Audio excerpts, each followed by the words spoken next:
Hello, everyone. I am Miss Abigail, and today I will be teaching 7th grade history. So, without any further ado, let's get into the lesson. Think about the last thing you bought online: a hoodie? A game? It probably showed up in 2 days. But 2,000 years ago, if you wanted the latest tech or the coolest fashion, you had to wait months, and your delivery driver was a camel named Barnaby. Welcome to the Silk Road. It wasn't actually a single road, and it wasn't paved.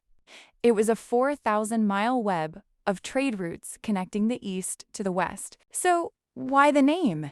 Simple. China had the secret recipe for silk. It was soft, it was fancy, and the Romans obsessed over it. In fact, Rome spent so much gold on Chinese silk that some leaders tried to ban it to save their economy. But it wasn't just fabric.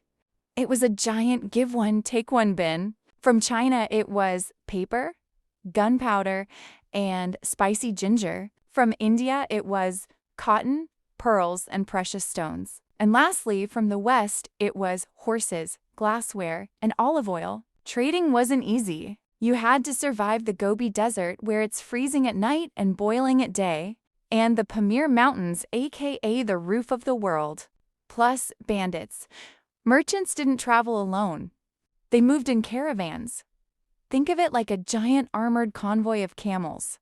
They stayed in caravans as basically ancient motels where travelers could swap stories and feed their animals. Here is the most important part. The Silk Road didn't just move things, it moved ideas. This is called cultural diffusion. For a religion, Buddhism traveled from India to China. For the latest technology, the secret of papermaking moved from China to the Middle East.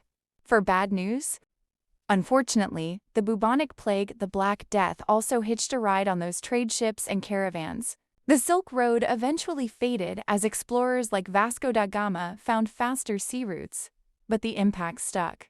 It proved that the world is better when we're connected. So next time you see a Made in China label or an eat-a-dish with spices from halfway across the world, remember, you're a part of a story that started with a single camel caravan thousands of years ago. Well, that wraps up our lesson for today.